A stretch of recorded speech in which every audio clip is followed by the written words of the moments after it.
हमारे जीवन में अच्छे और बुरे समय का निर्धारण और उनके संकेतों को हमारे ईश्वर समय समय पर हमें भेजते रहते हैं। और इन निर्देशों को, इन संकेतों को जानने का एक तरीका है, वो है ज्योतिष शास्त्र। ज्योतिष को वेदों का चक्षु कहा गया है। और उसी आधार पर आज हम जानने वाले हैं कि वृषभ राशि के जीवन में कौन सी घटनाएं घटित होती हैं इस नवंबर के महीने में। क्या कुछ लिख रखा है उस परमात्मा ने आपके जीवन पर, इस बात को हम समझने वाले हैं।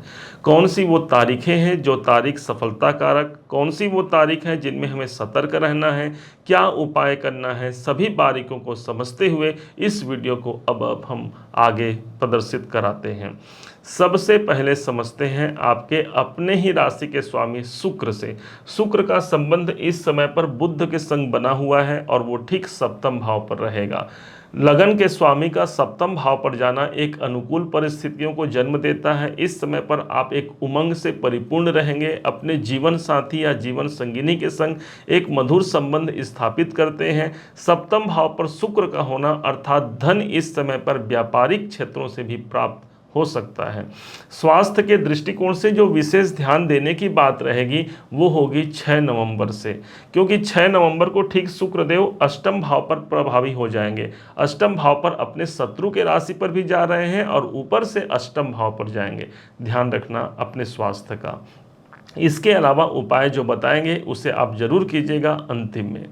अब समझते हैं अगला जो डेट आएगा 15 नवंबर सन 2024 को। सदैव के लिए वृषभ राशि के भाग्य के अधिपति और कैरियर के स्वामी शनि देव बनते हैं। और शनि देव 15 नवंबर को जब ये मार्गी अवस्था पर आ जाते हैं अर्थात किसी विशेष कार्य की प्राप्ति यहाँ पर होती है। कैरियर के लिए एक महत्वपूर्ण समय होगा जो न सिर्फ 15 नवंबर होगा बल्कि इस तारीख से लेकर के पूरे 29 मार्च 2025 तक ये शनिदेव आपका संग नहीं छोड़ेंगे। अर्थात कुछ कैरियर से जुड़े हुए महत्वपूर्ण पक्ष सामने आएंगे, चाहे नौकरी हो या फिर व्यापार में हो, दोनों ही पक्ष में यहाँ पर उन्नति का सोर्स यहाँ पर शनिदेव जरूर बनाते हैं। इसके पश्चात एक अगला परिवर्तन होता है ठीक 16 तारीख को। देखिए 16 तारीख तक हो क्या रहा है कि सूर्यदेव एक तो छठे भाव पर हैं और ऊपर से नीच अवस्था पर हैं। जैसे ही 16 तारीख के शाम का समय आता है सूर्य भगवान एक घर आगे प्रविष्ट हो जाएंगे, ये भी सप्तम भाव पर आ जाएंगे। सूर्य कुंडली में चतुर्थ भाव के स्वामी बनते हैं। इस कारण से कोई प्रॉपर्टी से संबंधित डीलिंग करना चाहते हैं, अनुकूल समय रहेगा। आपके जो क्लाइंट रहेंगे उनके संग आपके मधुर संबंध इस समय पर स्थापित होंगे। जो लोग विवाह इत्यादि की संभावनाओं का तलाश कर रहे हैं तो सूर्य सप्तम भाव पर जाएंगे, एक अनुकूल परिस्थिति ही इसे आप मानिएगा।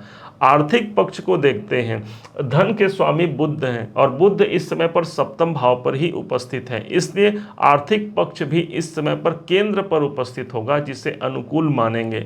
लेकिन ध्यान देना होगा आपको 26 तारीख को, 26 नवंबर को यही बुध वक्री अवस्था पर आ जाएंगे। अब वक्री अवस्था पर आकर के एक भाव पीछे का भी परिणाम देंगे। तो जो पहले से लोन कर्जे इत्यादि चल रहे हैं उसको हमें और आगे नहीं बढ़ाना है, बल्कि जो यदि हमें कार्य करना है, विशेष कार्य करना है, कोई बड़ा डिसीजन लेना है तो हमें 26 नवंबर से पहले ही उस विशेष कार्य को संपन्न करा लेना है।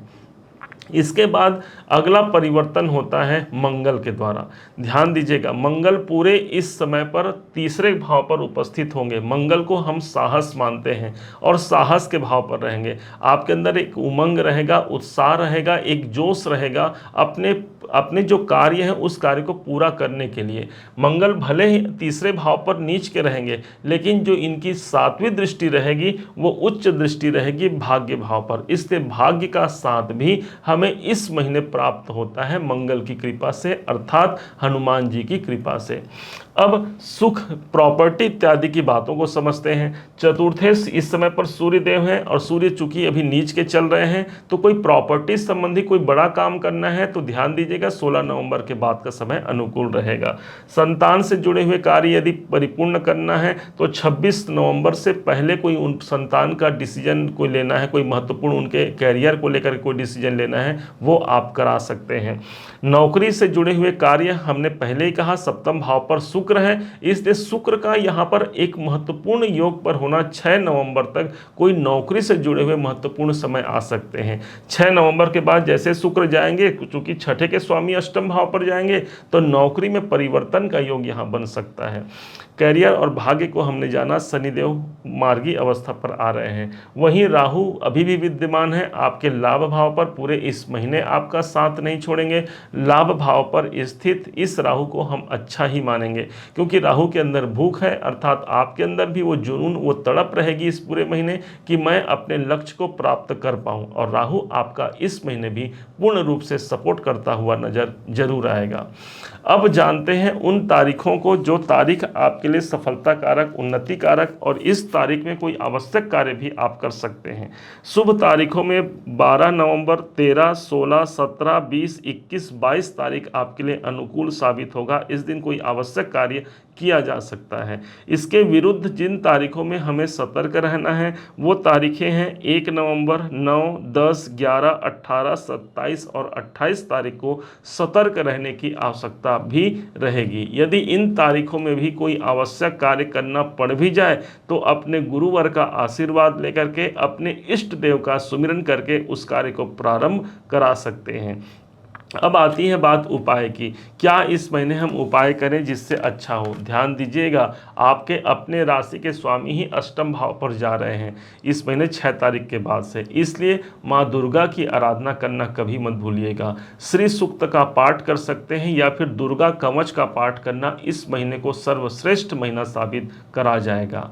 उम्मीद है आप सबने इसे समझा है, आप सबने इसे जाना है। यदि आपने इसे समझा है, जाना है, मेरे समझाने का प्रयास यदि आपको सार्थक लगा हो, मेरे समझाने का तरीका यदि आपको सार्थक लगा हो, तो हर बार की भांति इस बार भी अपना प्यार भरा लाइक और कमेंट करना कभी मत भूलिएगा।